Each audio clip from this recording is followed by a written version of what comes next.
signed off. Say 80s and all sorts of stuff on there. Oh yeah!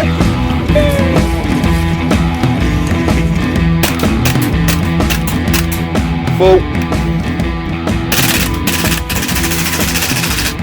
Yes, I did catch it.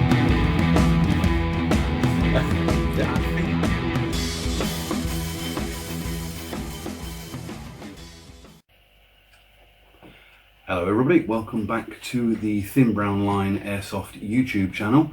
I'm Mark, or Sherman. If you've not been here before, welcome. The straight jackets are down the hall to the left, second shelf down. I'm back today with a review. I've actually got two guns to review. You might be able to see sort of part of one down here. I've been very kindly lent these by a friend of mine. They are his and hers matching. Thank you Andy and Chelsea for the loan of these so I can review them. I am servicing for them as well, but it was his idea to loan them to me, so it's all gravy. Right, I've reviewed something very similar to these. Spectre's got one, but these are the G&G ARP9s. Like I say, we've got his and hers matching. Obviously there's a few differences, so we'll do the bulk of it on Chelsea's because she's not got loads of added extra bits. Obviously the foregrip is added, I do believe. I don't think it comes with one, but it comes with a nice Loudener, yeah, whatever it's called. I've not had enough sleep.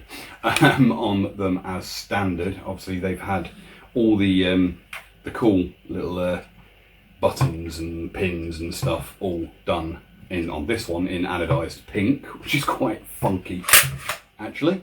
The internals are basically exactly the same on both of these. I do believe Chelsea's got slightly different flip up sights on hers. They've got little catches that you pull back and they pop up and then you put them back down and put them back in place.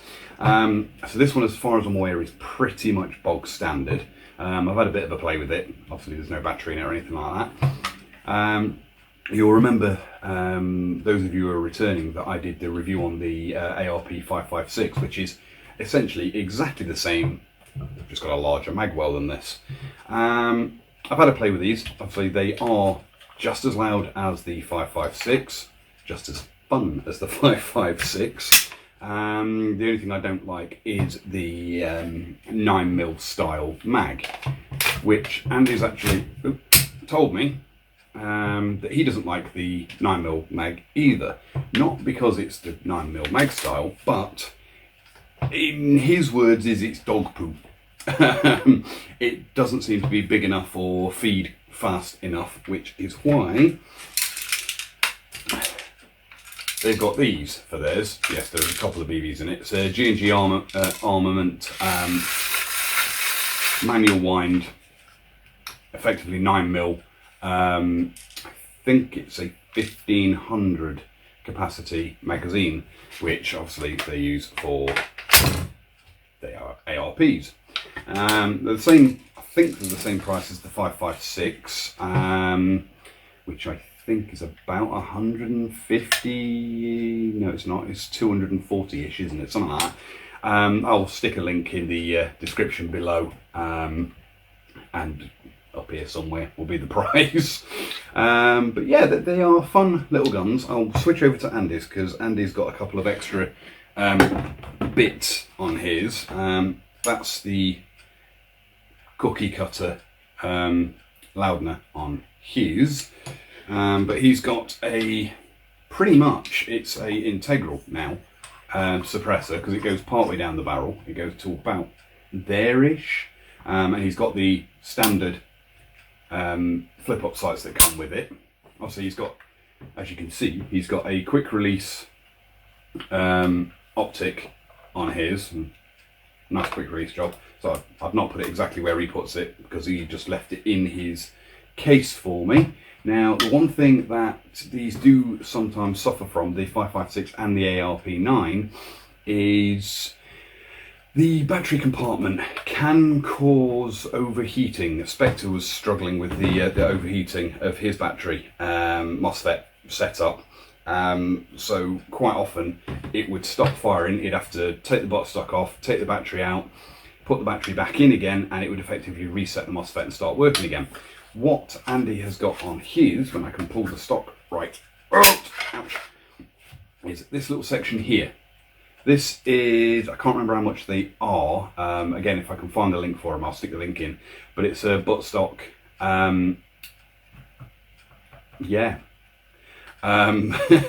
buttstock adapter, so it makes it actually slightly longer, so you haven't got to squish everything down there. Plus, it also means rather than basically being forced to run that size battery, you can actually run a slightly longer battery because you've got more room to stick everything in.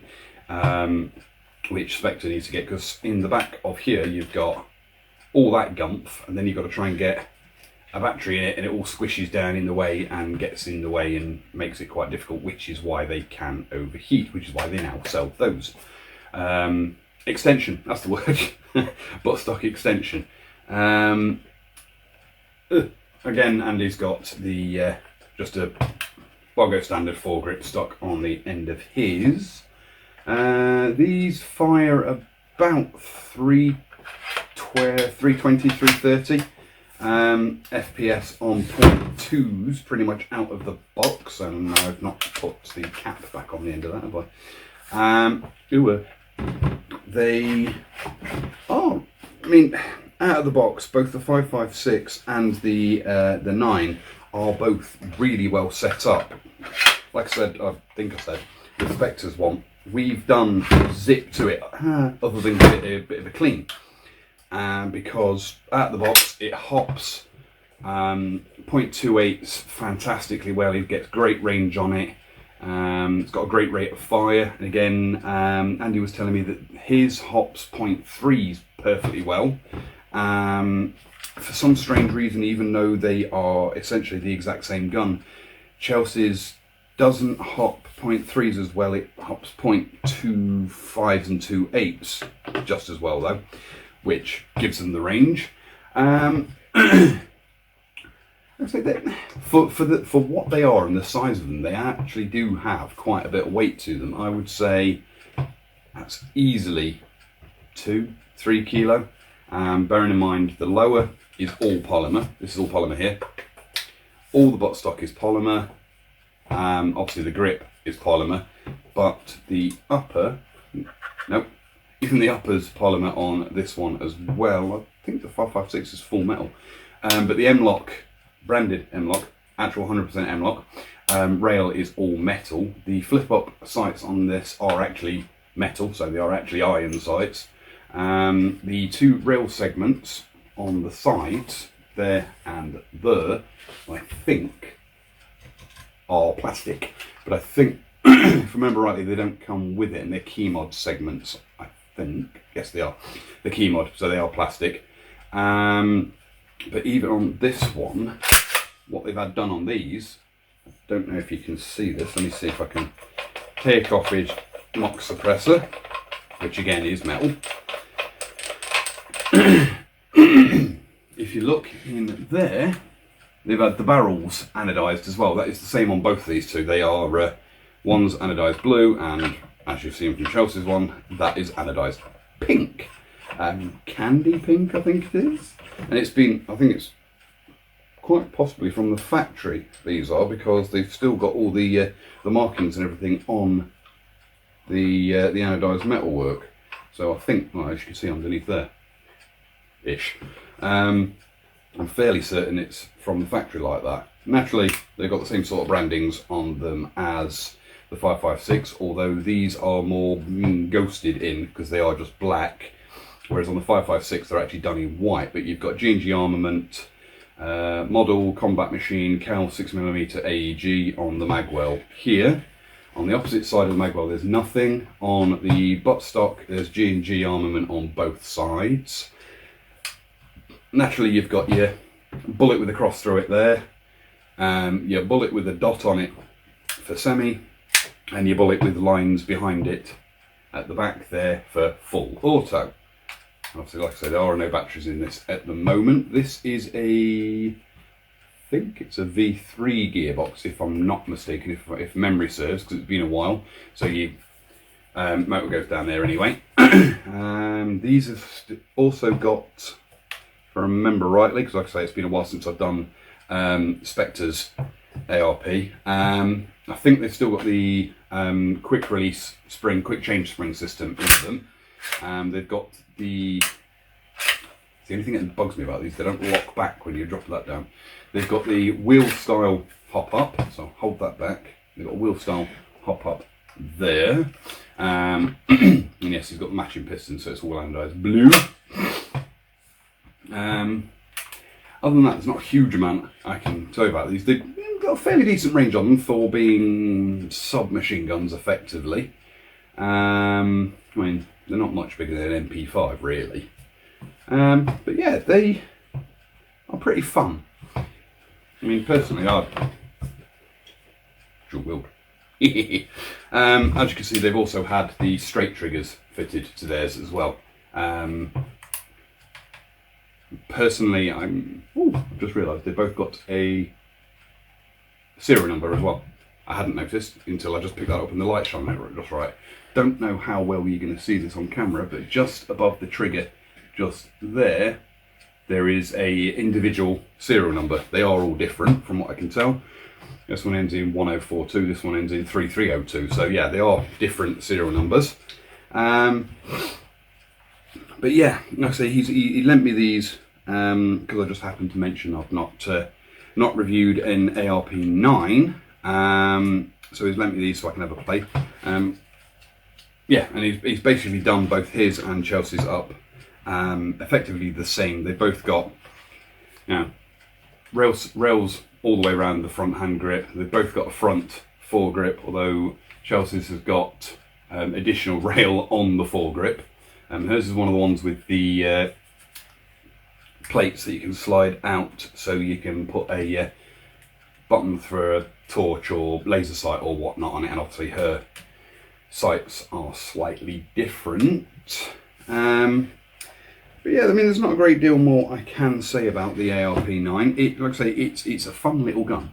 Not my personal taste, mainly because I don't like assault rifle type guns with 9mm style mags.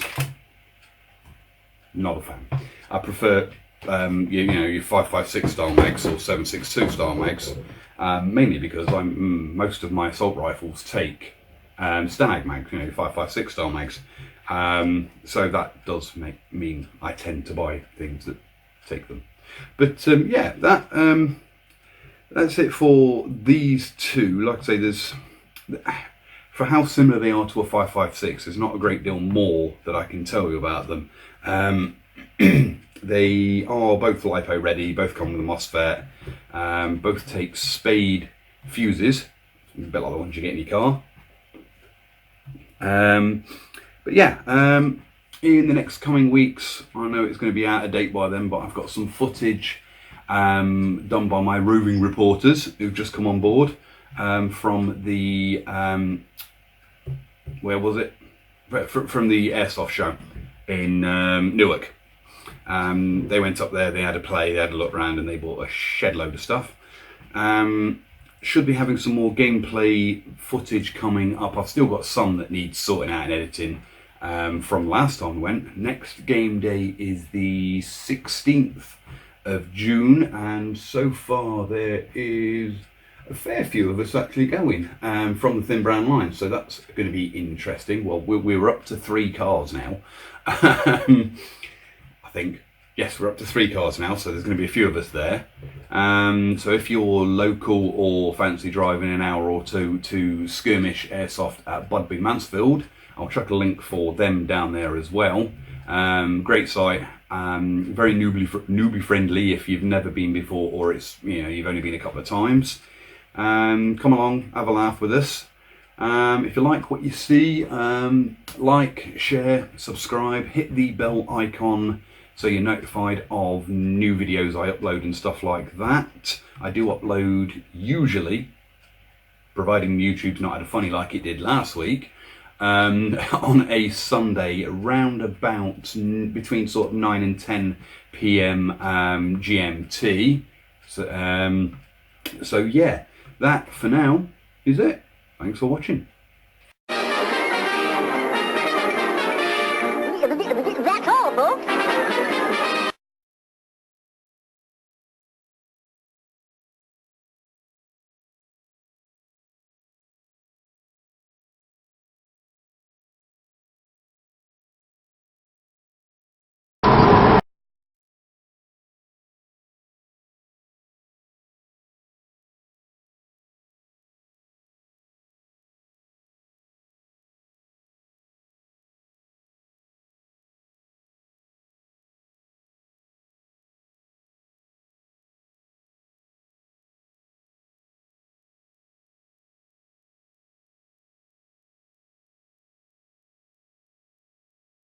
Tango reporting for the Thin Drown line.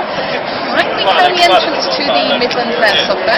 All we had to do was actually follow the line of people wearing camouflage gear, which so let's go take a look inside.